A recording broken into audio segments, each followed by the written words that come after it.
కీర్తనలు 4వ అధ్యాయము 1-8 వచనములు. నా నీతికి ఆధారమగు దేవా, నేను మొర్రపెట్టునప్పుడు నాకుత్తరమిమ్ము. ఇరుకులో నాకు విశాలత కలుగజేసిన వాడవు నీవే. నన్ను కరుణించి నా ప్రార్థనను అంగీకరించుము. నరులారా, ఎంతకాలము నా గౌరవమును అవమానముగా మార్చెదరు? ఎంతకాలము వ్యర్థమైన దానిని ప్రేమించెదరు? ఎంతకాలము అబద్ధమైన వాటిని వెదకెదరు? యెహోవా తన భక్తులను తనకు ఏర్పరచుకొనుచున్నాడని తెలిసి కొనుడి. నేను యెహోవాకు మొర్రపెట్టగా ఆయన ఆలకించును. భయము నొంది పాపము చేయకుడి.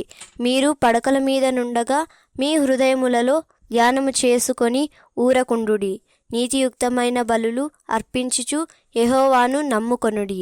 మాకు మేలు చూపు వాడెవడని పలుకువారనేకులు. యెహోవా, నీ సన్నిధి కాంతి మా మీద ప్రకాశింపజేయుము.